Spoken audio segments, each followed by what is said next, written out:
When I was a kid, I saw 2 butterflies floating by my swing set. So, with the kind of bravery only a child can have, I ran straight at them, expecting them to fly away, but they weren't scared at all. They just whispered in my ear, something cryptic, enigmatic, my mind completely static, so my feet they took command, taking me far away from this cosmic butterfly band. Now, that was a long time ago, but I remember what they said. Because even the faintest whisper of a butterfly can live forever when put together with the dramatic inflection of my childish perception, the overture of a magnetic recollection, that thing you should have forgotten while your brain, it makes exceptions. Oh. If it was a fallacy, I never would have known. At age 5, I learned that the universe doesn't care about us. I learned that we're alone. What a word. Alone. Well, aren't we all? I don't know. I mean, it's hard not to be alone when people hide in trepidation, obscuring themselves in their sleeves, afraid of one thing or another. It's the worst. Frankly, it's boring. Well, maybe I'd rather be alone. People hurt each other. People lie. People love, and then people die. When I was a kid, a little less of a kid, but still a kid, I was sitting in math class, pre-calculus. And let me tell you, math is cool. I'm not the greatest at it, but it's the freaking coolest. And the most important thing I ever learned in any math class I ever took is that people are like windows. Bear with me for a moment, we're gonna look at a function. Now, as I said before, not great at math. So we're gonna look at something you wouldn't exactly call formidable, 1 over x. It's simple. It requires 4 strokes of my hand. And it looks something like this. Well, at least it does if you copy it from a graphing calculator, which I did, but that's not right. It disregards the infinities behind the function, even though elaborate copying from a window is simply inaccurate. Because see, just looking at the window of a calculator, you would never know that 1 over x intersects at 1, 1 and -1, -1. Looking through a window, you would never know that there's a whole other side to this function. Looking through a window, you would never know that the function, though it tries, it gets closer and closer to the x-axis, never reaching it on and on forever. Somehow, it never gets there. And isn't that kind of sad? Like that guy in Greek mythology, Sisyphus. He's just pushing a boulder up a mountain forever.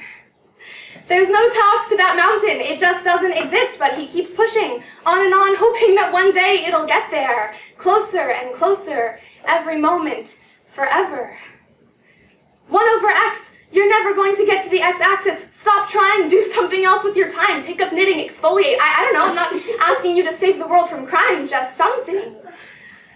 Because see, looking through a window, you would never know that this simple 4-lined function is a base to dimensions of knowledge. Though it's simple, it's oh so vast. For beyond this, you can understand the future, the past, the in-between bits that make no sense, the beyond, the behind, to every extent. Building off of 1 over x, there are worlds, inventions, exploration from the internal oddity to the embodiment of any ology, cryptology, psychology, the human condition, in every rendition, every time you sing, you sigh, you oddly remember again that you're alive because for some reason you had forgotten.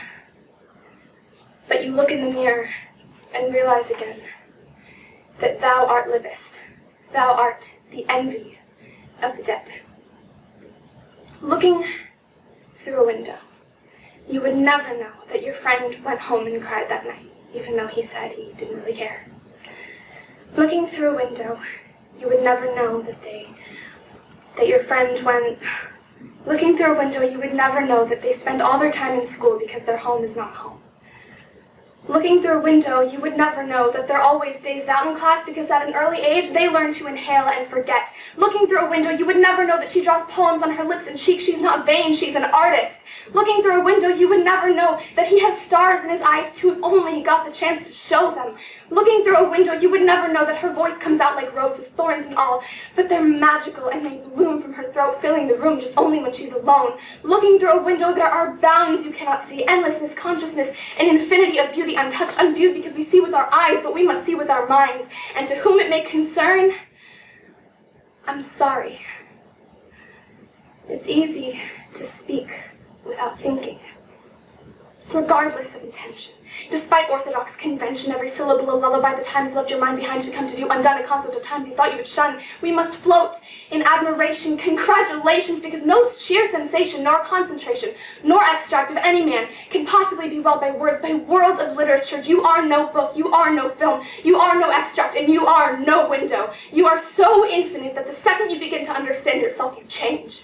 So how can you judge the whole of yourself if you're always being rearranged? Yes, it's strange to be anything at all, but you are. Thou art livest, the envy of the dead. So humbly I must say, the butterflies, they lied. There was more to their words than was internalized. As with everything, there is more. As with dirt, as with rocks, as with aluminum, potassium, oxygen, magnesium, a dancer of hearts, a reaper of the arts, an explorer of space, or any place at all, whether the universe cares about us or not, we are not alone when we care about each other, when we care enough to look past the window, to open our hearts when the law seems lawless, rocking your flaws, because really they're flawless. When you're scared but you're try it, the whole world goes quiet.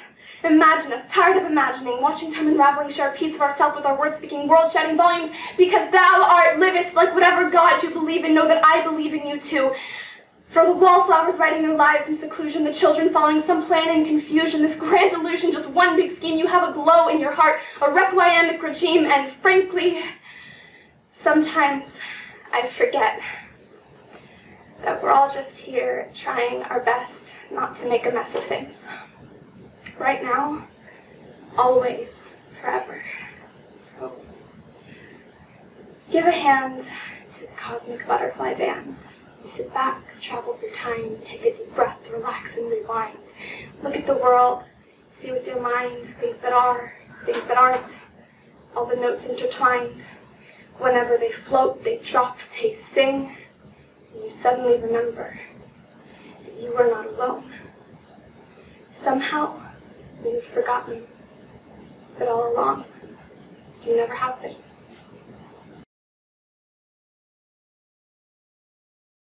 So quickly, so many times and not get tired. I was nervous. That was so good. Unbelievably spectacular.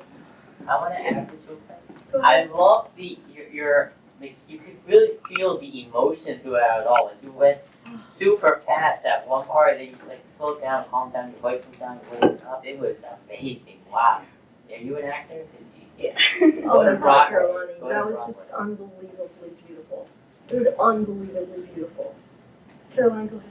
Okay, so I felt like this poem brought us like through a roller coaster. I know. Like it went up and went down and went sideways and went like that.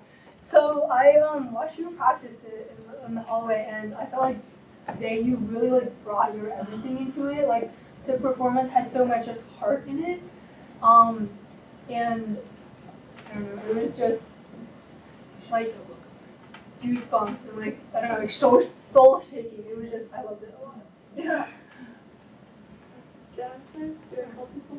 Go ahead, Jen. I really liked the line that you said, like, the voice coming out like roses, thorns, and all. Oh my God. I thought that, like, that really hit me of, like, because, like, roses you see of, like, the ideal beauty, like, they're just, like, mathematically, scientifically perfect.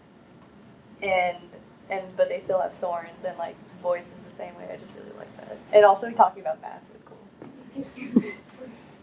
I think you could just see your voice throughout the entire poem. Like, it's not, like, in certain points it doesn't seem like you were reciting a poem, it just seemed like you were talking to us. And that brought, like, such a cool element to us. Because it's like you were ranting, but at the same time, like, you were being artistic about it. So I thought that was really cool. Thank you. Was it Kendall? Were you gonna? Did you? She said. Okay. I thought that was amazing. The rhyming and everything was amazing, and especially when I guess you could say in the beginning, when you brought up like loneliness and like started talking about aspects of that, like I could relate to like what you were saying and stuff, and I thought that was really cool what you did there, and it was overall really cool. When you finished, I was speechless. I know, me too. I literally have no words. Like, that was amazing. Like, I honestly feel enlightened from watching that. That is absolutely the word. I want to go do all the good in the world. Just listening to that, like I'm literally crying right now. Like it was so good. I like